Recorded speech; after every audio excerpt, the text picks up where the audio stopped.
आपने कई बार गैंगस्टर की कहानी तो सुनी होगी, लेकिन आज के इस वीडियो में जिस गैंगस्टर की हम बात कर रहे हैं वो महज 16 साल की उम्र में ही जुल्म की दुनिया का बेताज बादशाह बन गया। दोस्तों, अभी तक आपने कई गैंगस्टरों के बारे में सुना होगा, जैसे सूर्य प्रकाश शुक्ला, मुन्ना बजरंगी, मुख्तार अंसारी, ब्रजेश सिंह, धनंजय सिंह।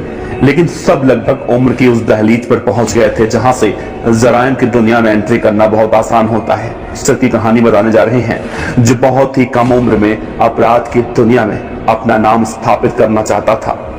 नाम दुर्लभ कश्यप, उम्र 16 साल, पेशा अपराध। मध्य प्रदेश के उज्जैन जिले के कम उम्र के लड़कों के गिरोह का सरगना था दुर्लभ कश्यप। उसकी उम्र अपने भविष्य को संवारने की थी, लेकिन होश संभालने के साथ ही उसकी चाहत मशहूर होने की हो गई और अपने इसी सपने को पूरा करने के लिए अपने अपराध जगत में कदम रखा।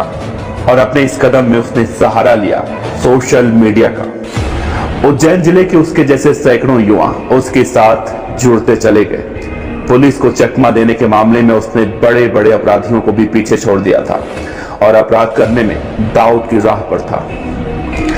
लेकिन कहते हैं कि बुरे काम का बुरा नतीजा। एक दिन ऐसा आया जब एक गैंग वॉर में उसकी हत्या हो गई और वो हमेशा हमेशा के लिए मशहूर हो गया। दुर्लभ कश्यप उम्र के इस पड़ाव पर था जहां हर बच्चा बड़ा होकर डॉक्टर, इंजीनियर या पुलिस में जाकर बड़ा अधिकारी बनने का सपना देखता है, लेकिन उसे तो कुछ और ही बनना था। दुर्लभ युवकों के बीच काफी फेमस था और उस दौर में 16-17 साल के युवा बहुत तेजी से उसके साथ जुड़ते चले जा रहे थे। अपराध की दुनिया में शामिल होने वाले युवक दुर्लभ कश्यप को एक आइकॉन की तरह देखने लगे थे। सोशल मीडिया के जरिए शहर में अपना खौफ फैलाने के लिए की गई पोस्ट में भी कश्यप का नाम चर्चा में रहता था।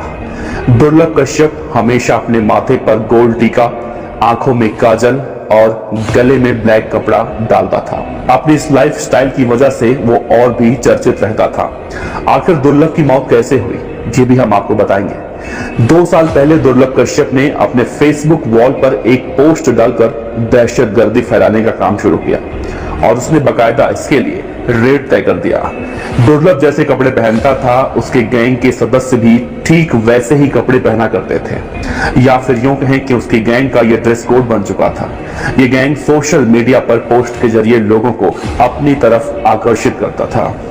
इस गैंग का फेसबुक पोस्ट होता था, अगर कोई गैंगस्टर किसी को परेशान कर रहा हो या कोई विवाद हो, कोई भी बात हो, छोटा हो बड़ा हो, हम सब निपटा देंगे। और धीरे धीरे पूरे उज्जैन शहर में इस गैंग के नाम की तूती बोलने लगी। और आ गया साल 2018 जब दुर्लभ ने फेसबुक पर एक पोस्ट करके दहशत फैला दी और पहली बार इस गैंग के 23 लोगों को गिरफ्तार किया गया।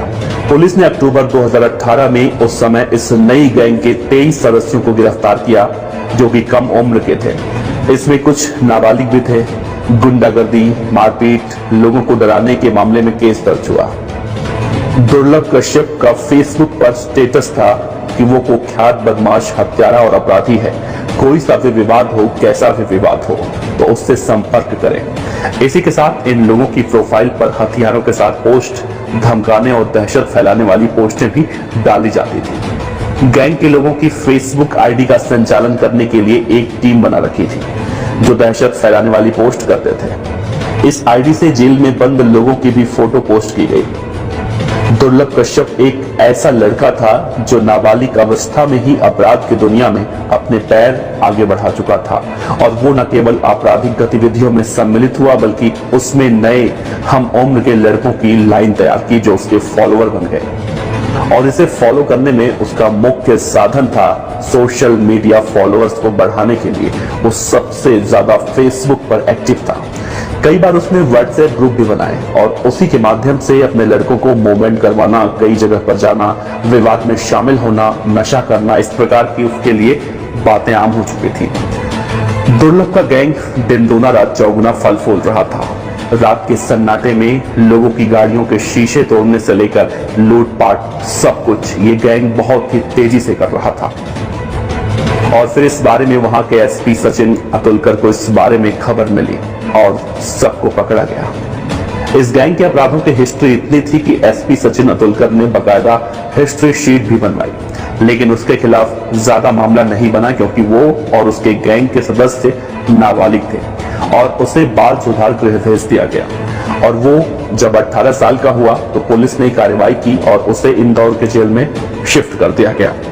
पुलिस की इस कार्रवाई के बाद दुर्लभ के गैंग की कमर टूट चुकी थी। कहा जाता है इसी बीच तत्कालीन एसपी सचिन अतुलकर जेल का दौरा करने गए तो उनकी मुलाकात जेल में दुर्लभ कश्यप से हुई। तो उन्होंने उससे कहा कि तू अपनी उम्र से ज्यादा दुश्मन बना चुका है, इसीलिए तू जेल में रह और यहीं पे तू सुरक्षित रहेगा।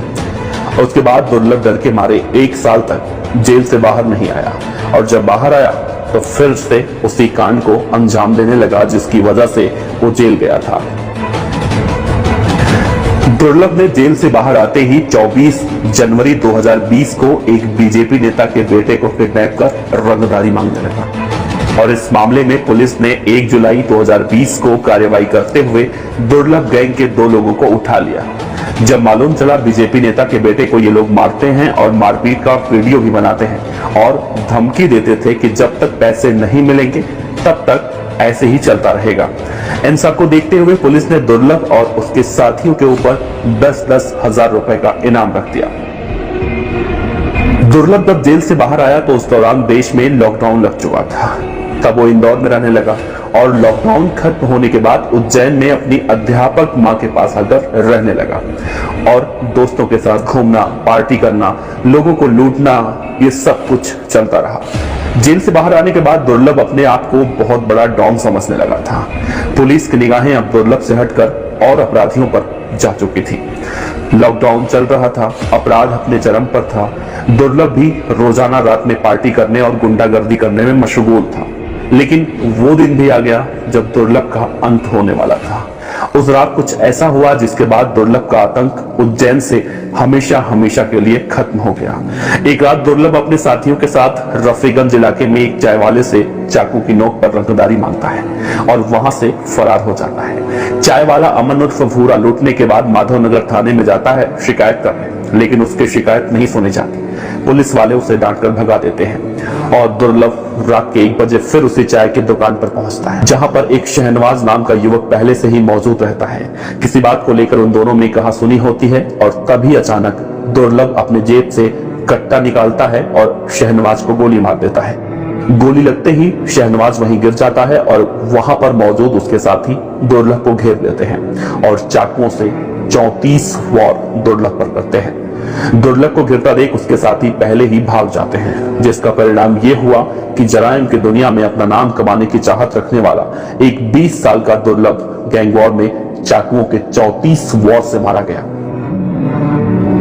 इस घटना का मुख्य गवाह बना वो चाय वाला और उसकी निशानदेही पर दुर्लभ के कई साथियों को गिरफ्तार भी किया गया। लेकिन गिरफ्तार होने के बाद दुर्लभ के एक साथी अभिषेक ने कहा कि शहनवाज को गोली लगने के बाद जब उसके साथी दुर्लभ को चाकुओं से मार रहे थे तो चाय वाले अमन उर्फ भूरा ने चिल्लाकर कहा था कि शादाब भाई, जान से मार दो उसको, उसे जिंदा मत छोड़ना। पुलिस अपनी जांच पड़ताल में लगी रही और दुर्लभ कश्यप की हत्या के करीब 2 महीने के बाद यह खबर आई कि इस हत्याकांड का मुख्य आरोपी शिराज बाबा उर्फ चाय वाले ने जेल में आत्महत्या कर ली। दोस्तों, दुर्लभ कश्यप की कहानी बताने का मकसद हमारा सिर्फ और सिर्फ इतना है कि बुरे काम का अंजाम बुरा ही होता है। जब दुर्लभ की मौत हुई तो उसके पिता रजनीश कश्यप ने मीडिया से बातचीत करते हुए कहा था कि कोई भी उनके बेटे के जैसा ना बने और इस तरह से खत्म हुआ। उज्जैन शहर से आतंक का पर्याय बन चुके